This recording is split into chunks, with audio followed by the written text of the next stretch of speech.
Hello everyone, Jai Shri Krishna, welcome back to the channel. I am your mentor Dr. Kinjal Makwana. आप सभी का Chanakya agriculture institute के online platform पर स्वागत करती हूँ। आई होप सभी मस्त होंगे और स्वस्थ होंगे। और अब तक हम लोगों ने the most important questions of agriculture biology discuss कर लिए हैं। पार्ट 1 और पार्ट 2 में अपलोड भी हो चुके हैं। अगर आपने वो क्लासेस नहीं देखी है तो पहले आप जाएं, उन क्लास को देखें एंड देन कंटिन्यू दिस। ठीक है, ओके। बिना देरी करे हुए आइए हमारी द मोस्ट इम्पॉर्टेंट क्वेश्चंस है कृषि विज्ञान के, वो हम लोग कंटिन्यू करते हैं। तो हम लोगों ने MCQs देख लिए थे, फिलिंग द ब्लैंक्स देख लिए थे और उसी के साथ में हम लोगों ने ये वाली जो स्लाइड है वो भी डिस्कस कर ली थी। ठीक है, जिसमें हम लोगों ने देखा था very short answer type questions, जिसमें फर्स्ट क्वेश्चन जो था right any 2 names of fumigants, है ना।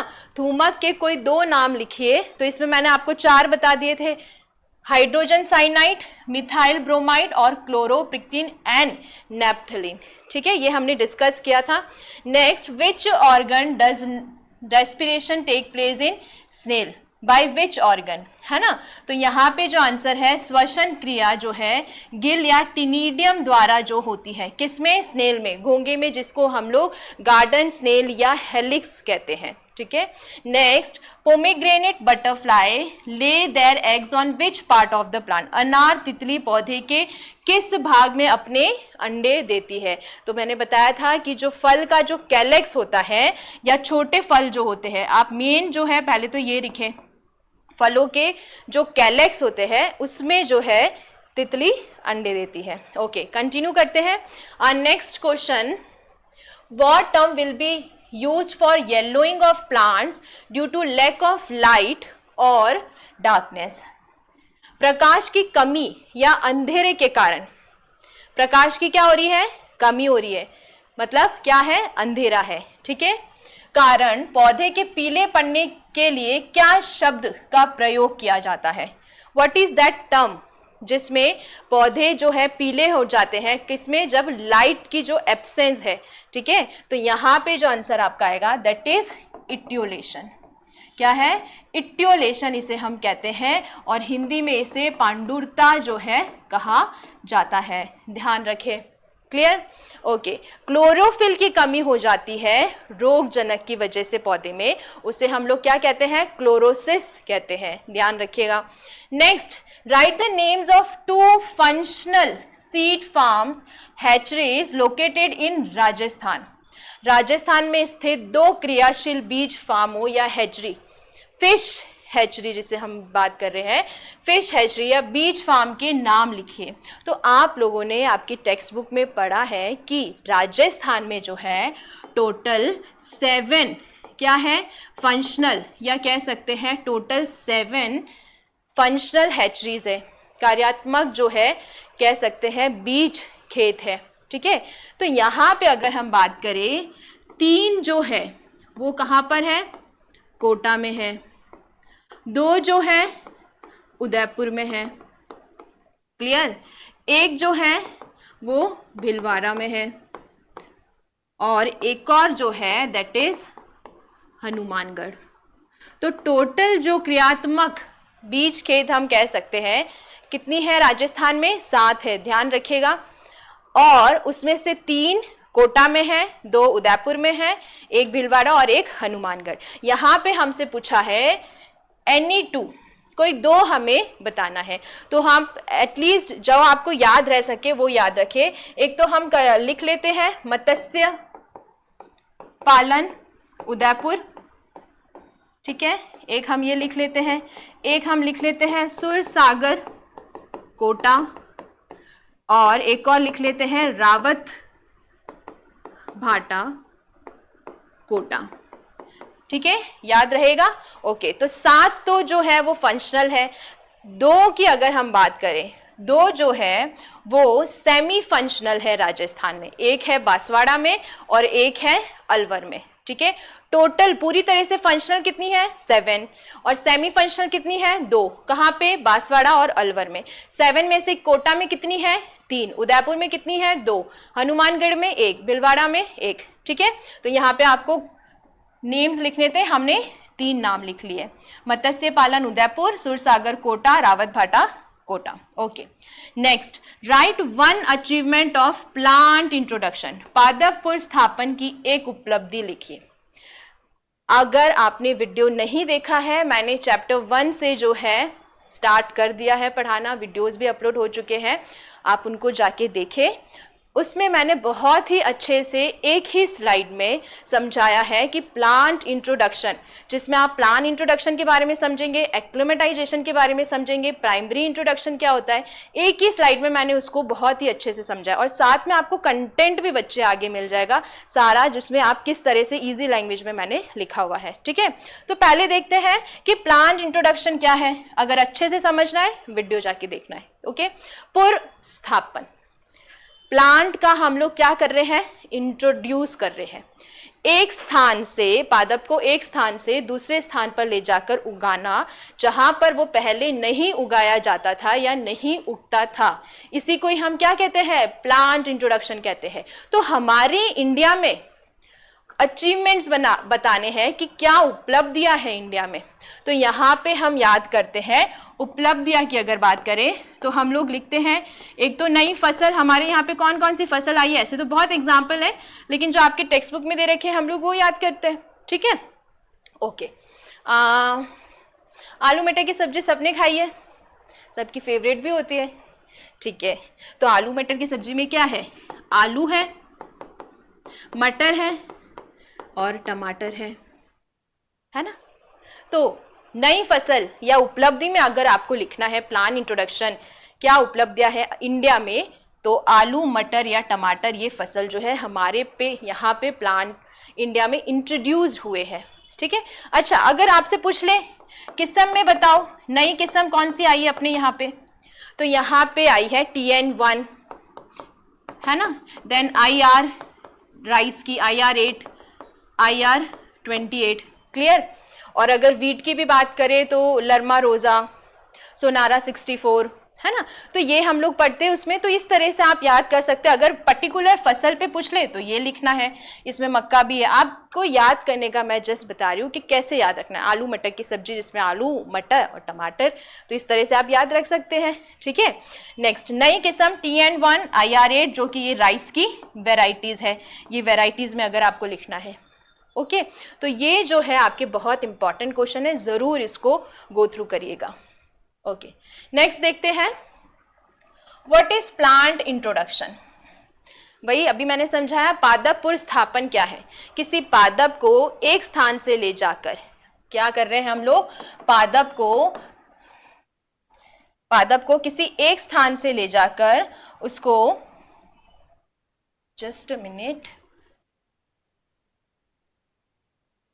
एक स्थान से ले जाकर उसको नए स्थान पर क्या करना, स्थापित करना, जहां पर वो पहले उगाया नहीं जाता था। ठीक है, इसको हम क्या कहते हैं, प्लांट इंट्रोडक्शन कहते हैं। ठीक है, प्लांट इंट्रोडक्शन इसे हम कहते हैं, और ये हमने अच्छे से समझ रखा है।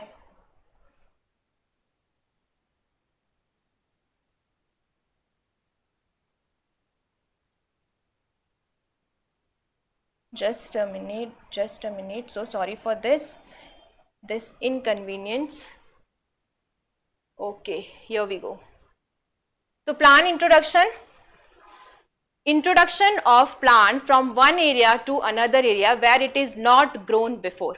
Clear, this is plant introduction, ये आपको लिखना है। नेक्स्ट यहाँ पे जो आपके क्वेश्चन पूछा गया है कि डिफाइन एक्स प्लांट, कर्तोतक को परिभाषित करे। एक्स प्लांट क्या होता है, very important in plant tissue culture. ठीक है, अगर कोई प्लांट है जिसे हमें क्या करना है, फुल्ली ग्रोन करना है, किसी एक प्लांट का वह भाग, प्लांट पूरे प्लांट का हम वो भाग जिसे हम टिश्यू कल्चर की टेक्निक से पूरा प्लांट जो है डेवलप करने वाले हैं, उसी को ही हम क्या कहते हैं, एक्सप्लांट कहते हैं। This is very important. ठीक है, पौधे के किसी भाग से कटा हुआ एक टुकड़ा प्लांट है, उस प्लांट से क्या है, एक हमने टुकड़ा ले लिया। ठीक है, जो उत्तक संवर्धन टिश्यू कल्चर में प्रयुक्त होता है, इसे हम क्या कहते हैं, एक्स प्लांट कहते हैं। Okay okay, next one is T DNA. What is T DNA? T DNA है जिसे हम कह सकते हैं ट्रांसफर डीएनए। क्या कहते हैं? ट्रांसफर डीएनए कहते हैं। ट्रांसफर डीएनए की अगर हम बात करें तो ट्रांसफर के नाम से स्थानांतरण, क्या मतलब है कि कहीं ना कहीं ये जो है ट्रांसफर में हेल्पफुल होगा, तो पादप के लिए ये प्रयुक्त होता है। यहाँ पे क्वेश्चन पूछा गया है डीएनए का माप लगभग होता है, कितना माप होता है टी डीएनए का? तो यहाँ पे आपका आंसर है 23 kb। क्या आंसर है आपका इसमें? 23 kb आंसर है। ठीक है, ओके। एक चीज और इसमें कि जो टी डीएनए है कितना है? 23 kb का है। इन दोनों तरफ जो है डायरेक्ट सीक्वेंस जो है होती है, that is very important for transfer. Okay, base pairs होती है पर्टिकुलर कुछ सीक्वेंस की। Next, define plant breeding. पादप प्रजनन को परिभाषित करें। पादप प्रजनन क्या है? पादप प्रजनन वह क्रिया है जिससे हम लोग क्या करते हैं? उन्नत किस्मों का विकास करते हैं। ठीक है, डेवलप इम्प्रूव्ड वेराइटीज। कैसे करते हैं? पादप के या फसलों के जीन प्रारूप में परिवर्तन करके मानव के लिए उपयोगी बनाने की क्रिया ही को ही क्या कहते हैं? पादप प्रजनन कहते हैं। ठीक है, बहुत सिंपल 3 डेफिनेशन दे रखी है आपके इसमें। 3 में से एटलीस्ट कोई 2 डेफिनेशन जो आपके लिए इजी रहे वो जरूर याद करिएगा प्लांट ब्रीडिंग की डेफिनेशन। ठीक है, अगेन आई एम रिपीटिंग, फसल के जीन प्रारूप में परिवर्तन करके मानव के लिए उपयोगी बनाने की क्रिया को ही हम क्या कहते हैं? पादप प्रजनन कहते हैं। Clear? Okay, next, right any 3 objective of plant breeding. पादप प्रजनन के कोई 3 उद्देश्य लिखिए। क्या है प्लांट ब्रीडिंग? अभी हमने समझा, उन्नत किस्मों का क्या कर रहे हैं हम? विकास कर रहे हैं। इम्प्रूव्ड वेराइटीज, तो इम्प्रूव वेराइटीज या उन्नत किस्म हम किसको कहेंगे? उसको कहेंगे, उस फसल को कहेंगे, उस किस्म को कहेंगे जिसमें क्या हो? अधिक उपज हो। क्या हो? अधिक उपज हो। जिस किस्म से हमारा जो प्रोडक्शन है वो क्या हो? ज्यादा हो। ठीक है, नेक्स्ट अगर हम बात करें कि उसमें क्या हो? इम्प्रूव्ड क्वालिटी हो या हाई क्वालिटी वाली क्या हो? हमारी किस्म हो। ठीक है, जैसे कि अगर हम बात करें दलहन फसलें हैं हमारी, तो उसमें प्रोटीन की मात्रा होनी चाहिए। ठीक है, फल है तो फल जो है स्वादिष्ट होने चाहिए। तो ये सब जो है क्वालिटी हमें चाहिए। ओके, और क्या हो सकती है? कीट और रोग प्रतिरोधी किस्म, है ना? Disease and insect resistance resistance variety. ऐसी फसल चाहिए जिसमें रोग ना हो, कीट नुकसान ना करें, ऐसी किस्म हमें चाहिए। तो ये पादप प्रजनन का उद्देश्य, इससे हम लोग इस तरह की किस्म पा सकते हैं, है ना, इस विधि के द्वारा। और अर्ली मैच्योरिंग, शीघ्र पकना, क्या होता है? ऐसे बहुत से पादप है जो कि पकने में बहुत समय लगाते थे। धान की अगर हम बात करें, गेहूं की अगर हम बात करें, तो पादप प्रजनन की विधि के द्वारा जो है क्या कराया गया? शीघ्र पकना, कि जो फसल है वो क्या हो जाए? जल्दी पक जाए। और इसी से ही तो लिखा है आप में इसमें, इसी से तो जो राइस और गेहूं वीट, धान जो गेहूं है उसका क्रॉप रोटेशन जो है वो क्या है? पॉसिबल हुआ है। ओके, नेक्स्ट, और क्या लिख सकते हैं? सिंक्रोनस मैच्योरिटी, समकाल पकना। जैसे कि मूंग हो गया, उड़द हो गया, इनमें क्या होता था? बार बार कटाई करनी पड़ती थी, है ना? तो ऐसी फसलों में हम क्या करें? समकाल पकना, सिंक्रोनस मैच्योरिटी की अगर हम बात करें कि सभी फसल क्या हो जाए? एक साथ पक जाए। तो ये हमारा उद्देश्य है। देखो मैंने काफी सारे उद्देश्य लिख लिए हैं यहाँ पे। ये शॉर्ट आंसर टाइप क्वेश्चन में आपके पूछा गया है 50 वर्ड्स। ध्यान दे, जो क्वेश्चन आपसे जिसमें पूछा है, जिस वर्ड लिमिट बता रखी है उतने में ही आप अपना आंसर करें। मैं यहाँ पे आपको ज्यादा इसलिए बता रही हूँ कि मैं एटलीस्ट 6 बताऊंगी तो एटलीस्ट आप 3 याद रखेंगे, है ना? तो आप जरूर इनको ज्यादा से ज्यादा पढ़े। 10 पढ़ेंगे तो 5 याद रहेंगे। Okay, next question, write any 3 disadvantage of plant introduction. पादप पुनर्स्थापन के कोई 3 नुकसान लिखिए। 3 क्या लिखने हैं? डिसएडवांटेज किससे? प्लांट इंट्रोडक्शन के। अभी तो आप कहोगे मैम अभी तो आपने बताया प्लांट इंट्रोडक्शन से तो हमारे यहाँ पे नई फसल आ गई है ना, आलू मटर ये सब फसल आ गई, नई किस्म भी आ गई, अब इसके दोष भी है क्या? हाँ जी भाई, दोष भी है। क्या दोष है? खरपतवार का क्या हो गया है? प्रवेश हो गया है। एंट्री ऑफ वीट है ना, एग्जाम्पल हम लोगों ने पढ़ा है इसका काफी अच्छे से, आर्जीमोन मैक्सिकाना सत्यानाशी जिसे हम कहते हैं, है ना, गेहूं सा करके खरपतवार है। ये जो है हम लोग ने कोई प्लांट मंगवाया होगा या इंट्रोड्यूस किया होगा, उसके साथ में ये खरपतवार क्या हो गए हैं? प्रवेश हो चुके हैं या इनकी एंट्री हो गई है, जिससे जो है बहुत भारी नुकसान हो रहा है। वीट जो है हर कहीं ग्रो कर जाते हैं। आर्जीमोन मैक्सिकाना ध्यान रखे, सत्यानाशी या गेहूं इसका एग्जाम्पल है। ओके, और क्या दोष है? नए रोगों के जो रोगजनक है या पैथोजन है उनका भी क्या हो गया है बच्चे? प्रवेश हो गया है। पैथोजन की भी एंट्री हो गई है, जैसे कि हमारे यहाँ पे ऐसी कोई डिजीज पहले नहीं होती थी। कौन सी डिजीज? क्या एग्जाम्पल दे रखा है? Coffee rust. क्या है? Coffee rust. हमारे यहाँ नहीं होता था ये श्रीलंका से कहाँ आ गया? इंडिया में। किसकी वजह से? पुनर्स्थापन की वजह से, प्लांट इंट्रोडक्शन की वजह से। ओके, तो ये ध्यान रखें। नेक्स्ट अगर हम बात करें कि और क्या एक और दोष है, इकोलॉजिकल बैलेंस, पारिस्थितिक जो है हम कह सकते हैं ये इकोलॉजिकल इन्वायरमेंट क्या हो रहा है? इस पे प्रभाव पड़ रहा है, डिस्टर्ब हो रहा है। कैसे? यूकैलिप्टस आया और हमें तो लगा अच्छा पादप है, लेकिन कहीं ना कहीं यूकैलिप्टस क्या करता है? भूमि में से जल को बहुत अधिक अवशोषित कर लेता है। तो कहीं ना कहीं इकोलॉजिकली क्या हो रहा है? डिसबैलेंस क्रिएट हो रहा है, प्रभाव हो रहा है ना, कहीं ना कहीं उन पे भी प्रभाव पड़ रहा है। पानी जो है ग्राउंड वाटर का लेवल क्या हो रहा है? कम हो रहा है। ओके, तो प्लांट इंट्रोडक्शन से के अगर आपसे डिसएडवांटेज पूछे जाए तो आप ये लिख सकते हैं। अनिष्टकारी खरपतवारों की क्या हो रही है? बहुत अधिक कह सकते हैं ग्रोथ हो रही है। जैसे कि मैंने आपको बताया था जलकुंभी, वाटर हाइसेंथ, आइकोनिया, है ना, जो बहुत ज़्यादा आप देख सकते हैं लेक्स पे ग्रो करते हुए दिखते हैं।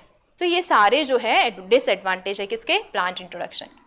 ओके, नेक्स्ट क्वेश्चन है आपका, what is pure line selection? Right any 2 demerits of it. शुद्ध रेखा चयन क्या है? इसके कोई 2 दोष लिखिए। प्योर लाइन, हमने जब ये स्टार्ट किया, most important question filling the blanks में सबसे पहला वाला ही क्वेश्चन है, dash propounded the pure line method, है ना, पढ़ा होगा आप लोगों ने अगर वीडियो देखा है तो। ओके, तो क्या है, कौन है ये? जब नाम आता है प्योर लाइन सिलेक्शन मेथड, इस मेथड से किस वैज्ञानिक संबंधित है? तो यहाँ पे जो वैज्ञानिक का नाम आता है दैट इज जोहानसन।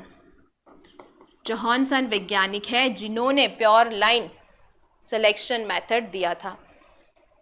ठीक है, शुद्ध रेखा चयन जो है विधि बताई थी। क्या होता है ये प्योर लाइन की? अगर हम बात करें तो इसमें हम लोग क्या लेते हैं, अच्छे से समझिएगा, होमोजाइगस प्लांट लेते हैं और सेल्फ पॉलिनेटेड प्लांट्स लेते हैं।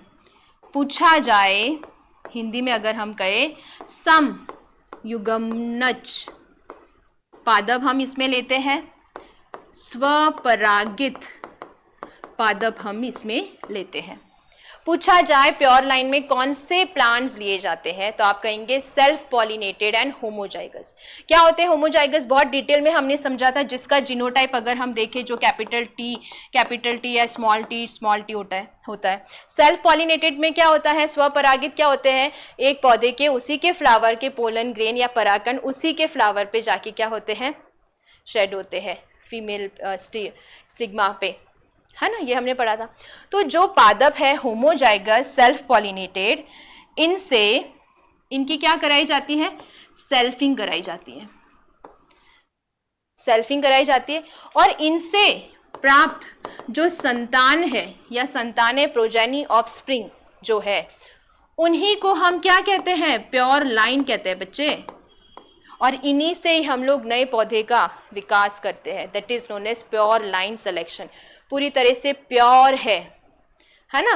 तो यहाँ पे देखें क्या है, ये किसी स्वपरागित प्रजाति, देखो स्वपरागित, कैसी प्रजाति, कौन से पादप लिए हैं, स्वपरागित, है ना, सेल्फ पॉलिनेटेड के एक पूर्णतः समयुग्मनज पौधे।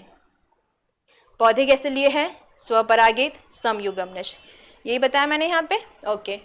कि संततियों इनकी सेल्फिंग करा के, है ना, इनकी सेल्फिंग कराई, संततियों को शुद्ध वंशक्रम कहते हैं। इन्हीं की जो प्रोजेनी है उन्हीं को ही हम क्या कहते हैं, प्योर लाइन कहते हैं। किसी भी शुद्ध वंशक्रम के सभी पौधों को जीन प्रारूप एक समान होता है, ठीक है, वेरी इंपॉर्टेंट, ओके।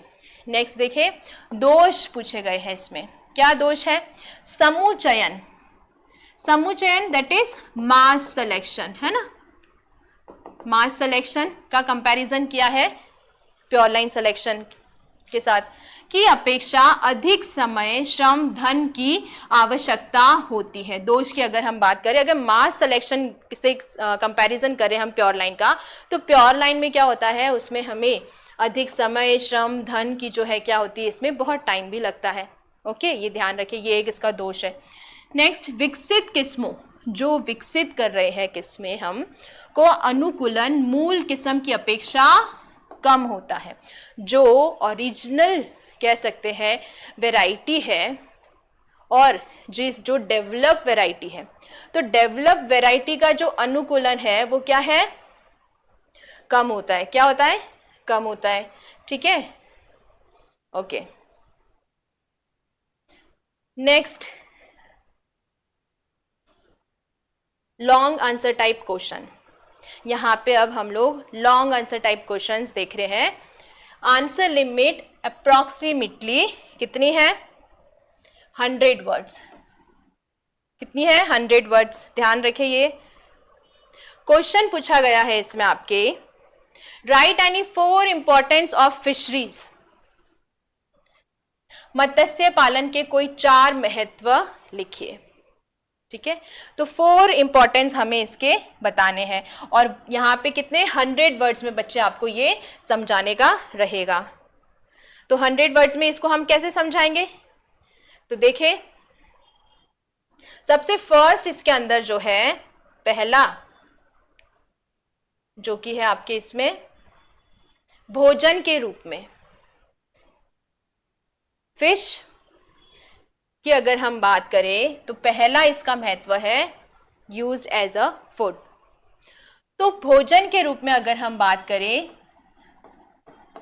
इसमें जो मांस होता है पूर्ण रूप से प्रोटीन होता है उसमें, ठीक है, प्रोटीन होता है।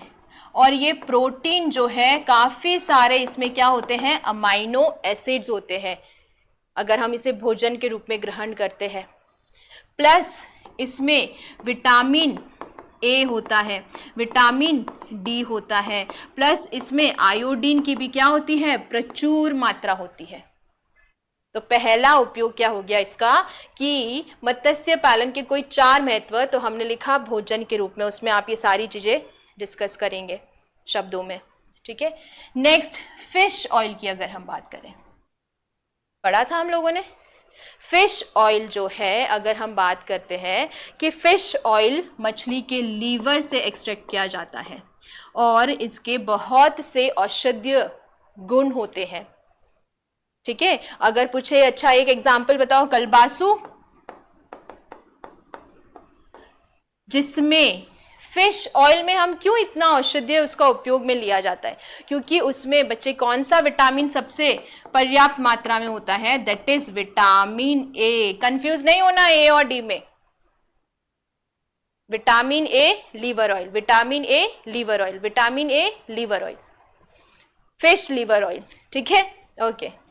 नेक्स्ट, मच्छरों के नियंत्रण के लिए काफी ऐसी मछलियां है, फिश है, जिससे हम लोग मच्छरों का या मॉस्किटो का भी क्या कर सकते हैं, कंट्रोल कर सकते हैं।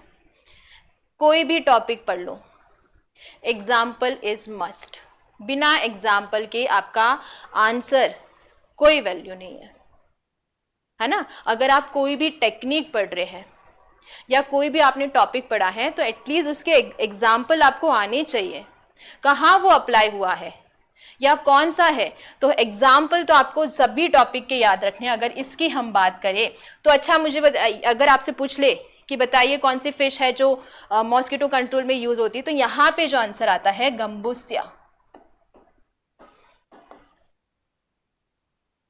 ठीक है। एक है हिप्लोक्राइट्रस, एक और है पेनकस, ठीक है। तो ये याद रखें कौन कौन से है, गंबूसिया, हिप्लोकाइटस और पेनकस, जो कि मच्छरों के नियंत्रण में उपयोग होने वाली मछलियां हैं। ओके, नेक्स्ट, सौंदर्यात्मक मूल्य, एस्थेटिक वैल्यू भी है इसका, क्या है, एक्वेरियम, मछलियों को जो है इसमें एक्वेरियम में रखा जाता है, तो एक तरह से एस्थेटिक वैल्यू जो है इंक्रीज हो रही। कौन कौन सी मछलियां हैं, यहां पे आपका है उदाहरण, सोन मछली, क्या है, सोन मछली, परी मछली, ऐसे याद रखें, मछलियों के नाम है ये, सोन मछली और परी मछली। पर कौन सी मछलियां, क्या बड़ी बड़ी फिश ला के रख देते क्या हम एक्वेरियम में, छोटी, कैसी, छोटी मछलियां, ध्यान रखें, छोटी मछलियां जो है एक्वेरियम में रखी जाती है। उदाहरण बताइए दो, सोन मछली और परी मछली, ओके। तो ये जो है कुछ आपके इसमें कह सकते हैं महत्व है, और इनको आपको 100 शब्दों में लिखना है with examples, okay.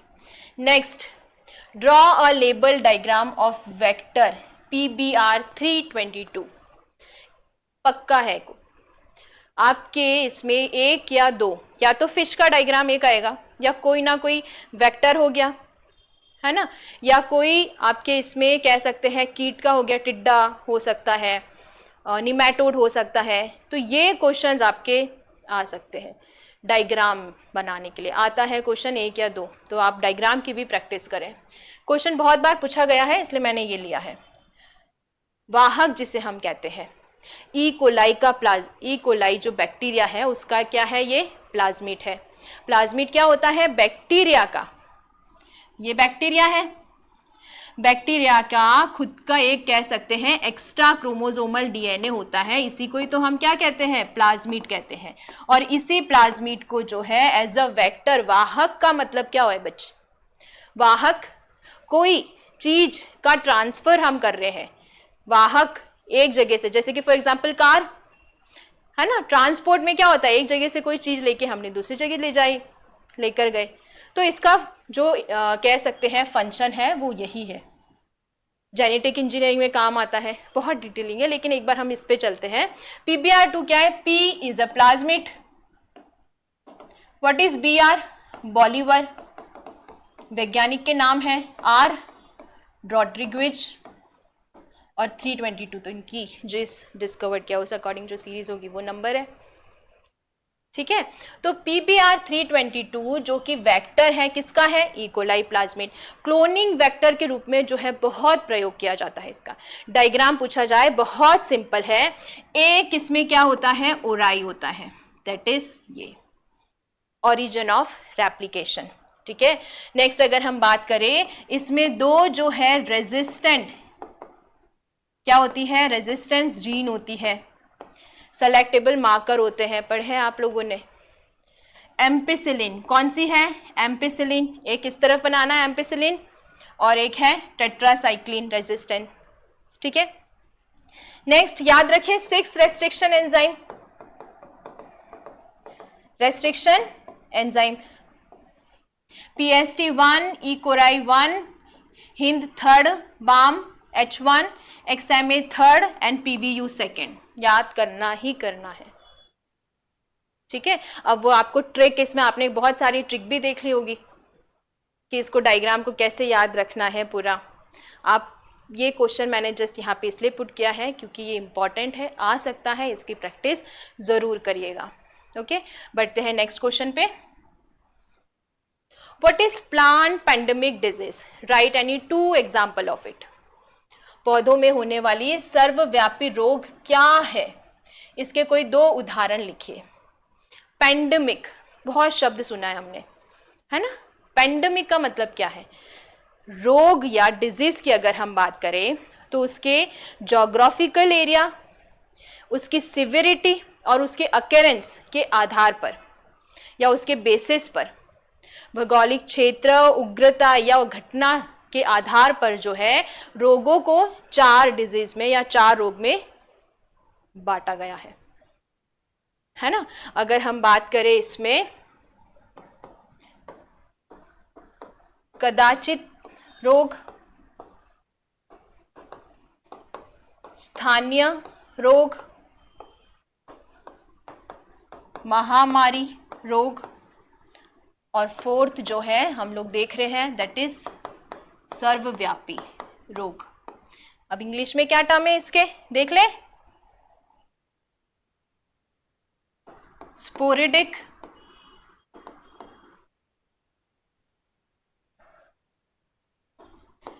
Endemic, epidemic, और ये क्या है इसमें, पेंडेमिक। तो ये जो है डिजीज के आपके टाइप्स दे रखे हैं, है ना। तो यहाँ पे आपके पूछा गया है पेंडेमिक, बहुत सुना है हमने। पेंडेमिक क्या डिजीज, वो डिजीज कहलाती है जो कि एक बहुत बड़े क्षेत्र में या कह सकते हैं बहुत कंट्री में जो है, हमने पढ़ा था कोविड में, कोविड जो है वो क्या थी, एक पेंडेमिक डिजीज थी जो काफ़ी कंट्रीज में फैल गई थी, है ना। सेम उसी तरह से पादपों में भी ऐसी डिजीज होती है जो काफ़ी फैल जाती है ना। तो उसी को ही तो हम कहते हैं पेंडेमिक। जब कोई रोग संपूर्ण विश्व में क्या हो जाए, या किसी समूचे द्वीप या महाद्वीप पर उग्र रूप से, कैसे, उग्र रूप से अगर हम बात करें फैल जाता है, तब उसे सर्वव्यापी या देशांतरगामी सर्वव्यापी रोग जो है कहते हैं, पेंडेमिक कहते हैं, ठीक है। एग्जाम्पल्स बताइए डायरेक्टली, या तो क्वेश्चन आ जाएगा what is right an example of pandemic disease. तो क्या है इसका एग्जाम्पल, आलू का पछेती अंगमारी रोग और गेहूं का रोली रोग, ठीक है। Late blight of potato and गेहूं का जो है रोली रोग आप देख सकते हैं किसमें, पेंडेमिक डिजीज में, जो कि विश्व में कह सकते हैं या कंट्री टू कंट्री द्वीप जो है फैल जाती है, बहुत ज़्यादा ये रोग हो जाता है, ऐसी डिजीज को हम कहते हैं पेंडेमिक डिजीज, ठीक है। कदाचित क्या होती है, जो अनियमित अंतराल में होती है, इसका एग्जाम्पल क्या है, इसका एग्जाम्पल है ककड़ी का कोनिया पत्ती धब्बा रोग है ना। नेक्स्ट अगर हम बात करें स्थानीय, एंडेमिक, स्थानीय, कोई विशेष स्थान पर ये रोग हो रहा है, ठीक है, विशेष स्थान पर स्थायी रूप से ये रोग होता है, सामान्य से लेकर उग्र। और इसका उदाहरण अगर पूछे, आलू का मस्सा रोग जो दार्जिलिंग में फैला है, दार्जिलिंग का है। नेक्स्ट अगर हम बात करें महामारी की, तो इसमें जो है ये जो है विनाशकारी रूप से फैली डिजीज है, जो बड़े क्षेत्र में क्या है, फैलती है, ओके। और इसका अगर उदाहरण हम देख ले तो रस्ट ऑफ व्हीट हो सकता है इसका उदाहरण, सीरियल्स की जो डिजीज है, ओके। बढ़ते हैं next, what is germ plasm conservation, describe it's method. Germ plasm संरक्षण क्या है, इसकी विधियों का वर्णन कीजिए, वेरी इंपॉर्टेंट। जर्म प्लाज्म की अगर हम बात करें, या जिसे हम लोग क्या कहते हैं, जनन द्रव्य कहते हैं। तो जनन द्रव्य क्या होता है, जितनी भी जो जंगली और उससे संबंधित प्रजातियां हैं, जंगली और फसली जो पादप है, उन सभी के संपूर्ण के आनुवंशिक द्रव्य को, हेरिडिटरी मटेरियल को ही हम क्या कहते हैं, जनन द्रव्य कहते हैं। इन जनन द्रव्य जिससे एक नया पौधा बनाया जाता है है ना। तो आनुवांशिक या हेरिडिटरी मटेरियल है, उसका ही हमें क्या करना है, संरक्षण करना है, कंजर्व करना है। इसी को ही हम क्या कह रहे हैं, जर्म प्लाज्म कंजर्वेशन। कंजर्व क्यों कर रहे हैं, नष्ट होने की न्यूनतम आशंका हो तथा इसकी प्रविष्टियां को या सीधे खेत में उगाया जा सके अथवा खेत में उगाने के लिए सफलतापूर्वक तैयार करने की प्रक्रिया को जनन द्रव्य संरक्षण कहते हैं। ठीक है, डेफिनेशन याद रखिएगा, जिसमें संरक्षण हम क्यों कर रहे हैं कि जिसमें उसको नष्ट होने से हमें बचाना है, और अगर खेत में हम उसे उगा रहे हैं तो सीधा उगाया जा सके, या खेत में उगाने के लिए उसे सफलतापूर्वक क्या कराया जा सके, तैयार करने की। ओके, मेथड क्या है, जर्म प्लाज्म कंजर्वेशन के दो मेथड है, पढ़े हमने, इन situ and x situ. In situ जब कंजर्वेशन हम लोग उसी के हैबिटेट में करते हैं, और इसमें कौन आता है, जीन सेंचुरीज आते हैं।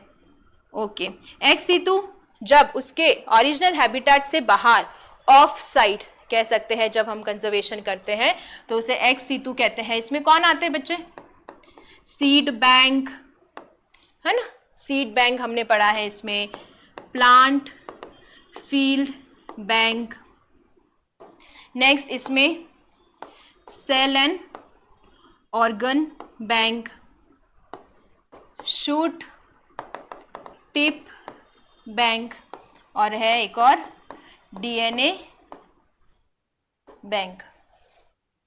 X situ and in situ, two methods of this. Okay, तो ये जो है आपको इसको थोड़े बहुत इसको अच्छे से शब्दों में लिखकर एक्सप्लेन करना है अगर एग्जाम में पूछा जाए। Next question, write any 6 symptoms of root knot disease.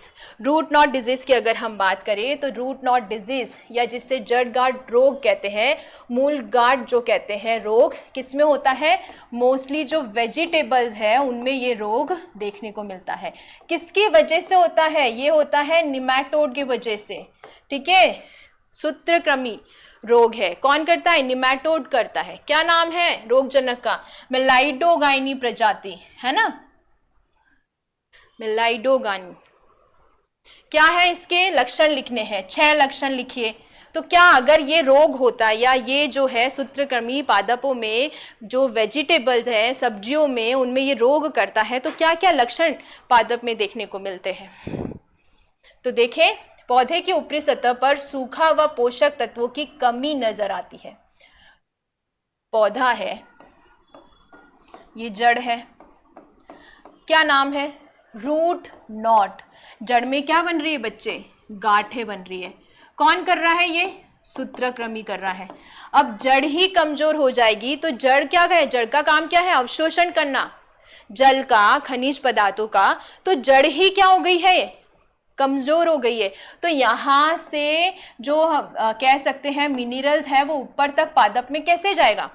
तो पहला लक्षण तो यही हुआ ना कि सूखा व पोषक तत्वों की क्या हो जाती है, कमी हो जाती है पौधे में, और पौधा इसलिए क्या हो जाता है, कमजोर हो जाता है, विल्टिंग हो जाती है, मुरझा जाता है, बौने रह जाते हैं, पत्तियां पीली पड़ जाती है। संक्रमित पौधों को आसानी से उखाड़ा जा सकता है। पौधों की जड़ों में गांठें उपस्थित होती है।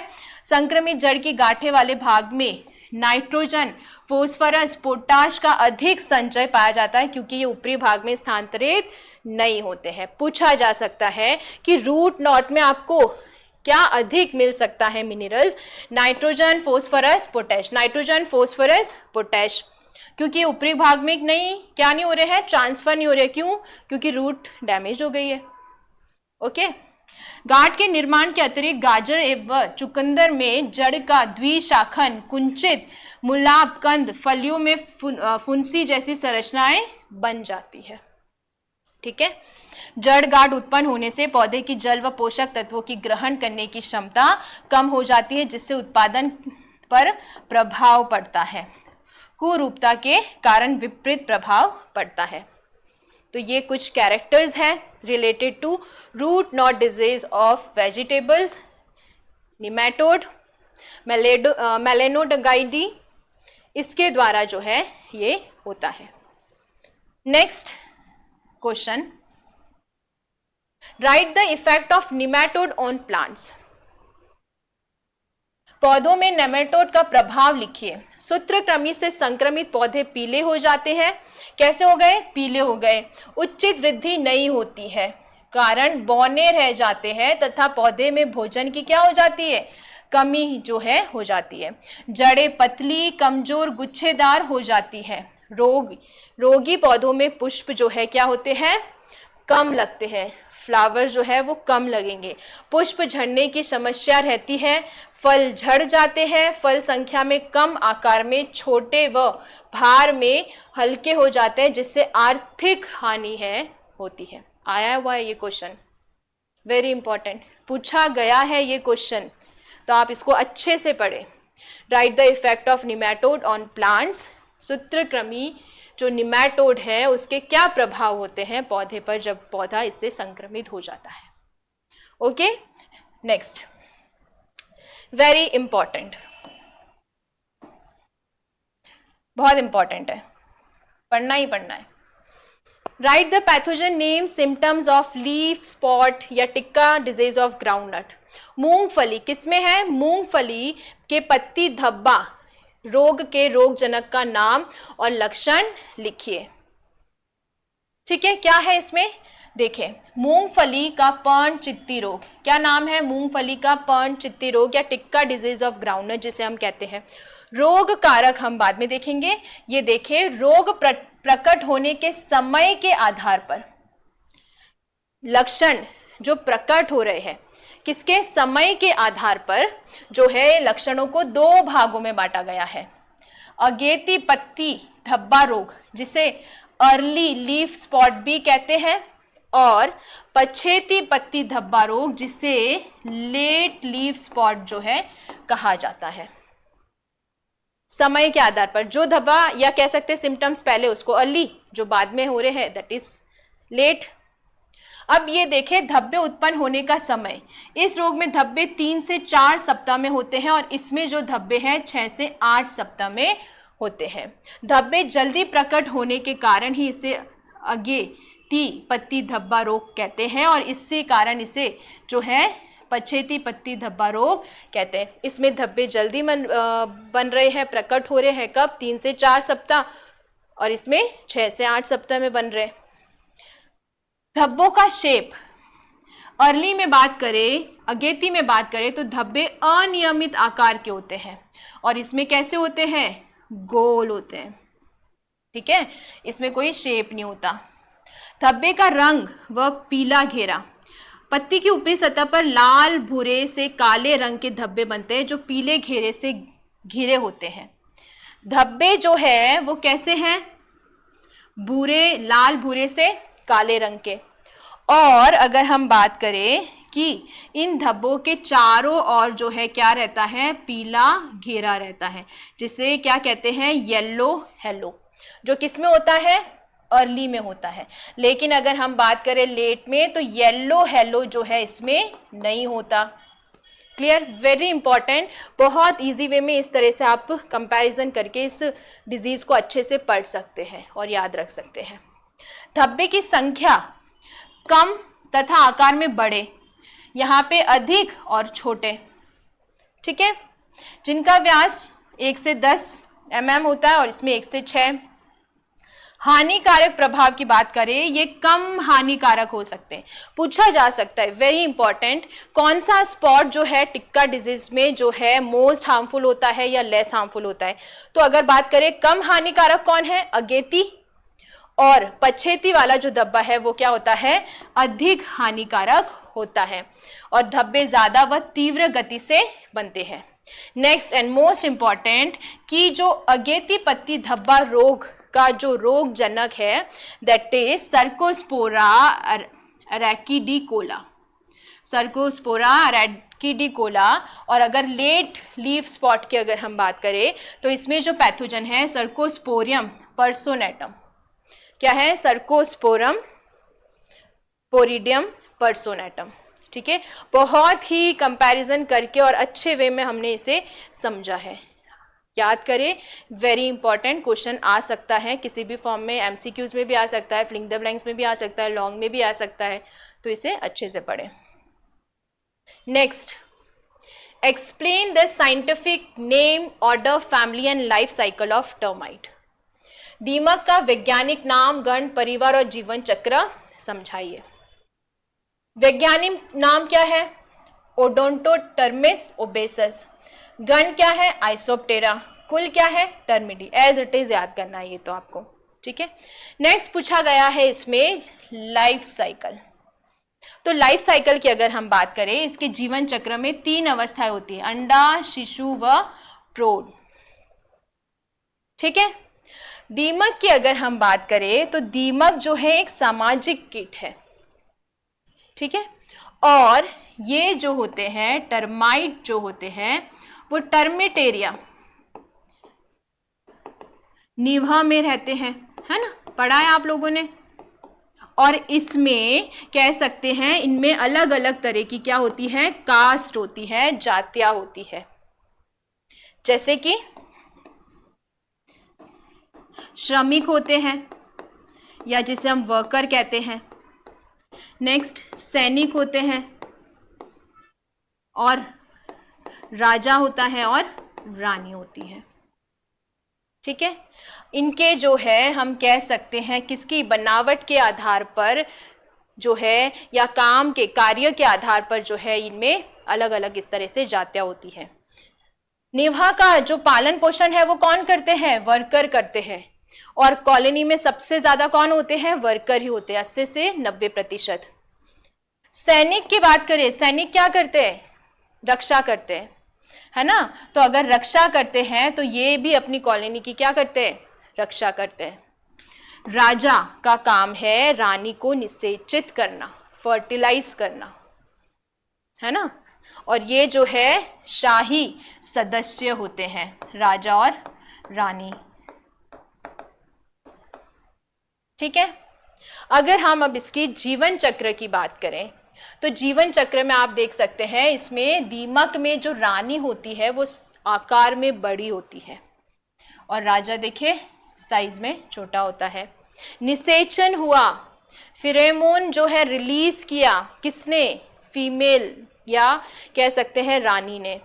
अट्रैक्ट हुआ कौन? राजा। निषेचन हुआ इनमें, और फिर इससे जो अवस्था आती है अंडे की अवस्था, इससे कौन निकलते हैं? अर्भक निकलते हैं। और धीरे धीरे जो है ये संतानें अलग अलग जो है, कोई जो है सैनिक बनते, कुछ श्रमिक बनते, कुछ पंख वाली अवस्था उनमें आती है। And again this is life cycle of termite, ठीक है। देखिए इसमें अंडा की अगर हम बात करें तो बरसात के शुरू होने से ही पंखधारी नर व मादा अपने घरों से निकलकर मैथुन उड़ान, न्यूपिटल फ्लाइट भरते हैं। कब? बरसात के शुरू होने से पहले। फिर मादा द्वारा बाह्य वातावरण में क्या स्त्रावित किया जाता है? फेरेमोन। उपस्थित में नर आकर्षित होकर मैथुन क्रिया करते हैं। इसके पश्चात वो भूमि के अंदर चले जाते हैं और नए निभा के निर्माण का प्रयत्न करते हैं। यह युगल साथ मिलकर छोटे छोटे नेप्चुअल चैम्बर्स, कोष्ठ का निर्माण कर संतति उत्पन्न करते हैं और इनका पूर्ण देखभाल करते हैं, ठीक है। रानी इस बीच बढ़कर 7 से 8 सेंटीमीटर हो जाती है तथा इसका पेट अंडों से भर जाता है, ठीक है। नेक्स्ट देखें, इसमें जो अंडे होते हैं यहाँ ध्यान दें, हल्के पीले रंग के गुद्दे के आकार के किडनी शेप के होते हैं और अंडे वातावरण के अनुसार 20 से 90 दिनों में क्या होते हैं? फूटते हैं। ये मैंने कंटेंट यहाँ पर इसलिए लिखा है कि आप लोग इससे अच्छे से अपना कंटेंट बना पाए और समझ पाए और लिख पाए, ठीक है। शिशु की बात करें, अंडों से क्या निकलते हैं? शिशु जो कि कैसे होते हैं? सफेद या पीले रंग के होते हैं, जिनकी लंबाई 1.0 mm होती है, ठीक है। ये बाद में भोजन की तलाश में बाहर निकलते हैं। शिशु जो है 6 से 13 महीने में 410 बार त्वचा निर्मोचन क्या है? करते हैं और पश्चात प्रौढ़, श्रमिक, सैनिक या पंखधारी नर मादाओं में परिवर्तित हो जाते हैं। इनमें से श्रमिक जो है अधिक होते हैं, ठीक है। तो यहाँ पे हमने देखा या प्रौढ़ या एडल्ट की बात करी, प्रौढ़ जो है कीट की विभिन्नताओं में श्रमिक, सैनिक या पंखधारी नर, मादा, राजा एवं रानी होते हैं। क्लियर?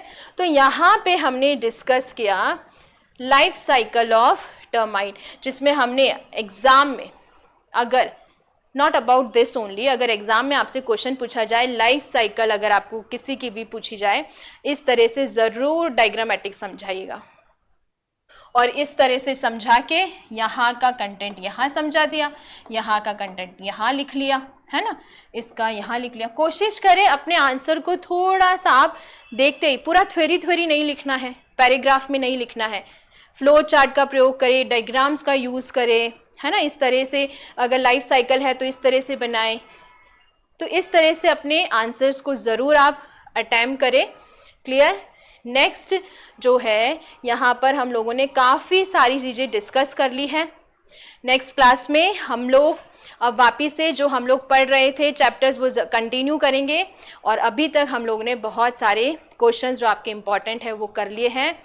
आप इनको प्रैक्टिस करें और इनको अच्छे से समझें। डायग्राम है तो डायग्राम को भी अच्छे से बनाएं, और आई होप कि आपको ये जो हमने क्वेश्चंस किए हैं आपके एग्ज़ाम के लिए बहुत ज़्यादा हेल्पफुल रहने वाले हैं। ठीक है, तो थैंक यू सो मच, मिलते हैं नेक्स्ट क्लास में।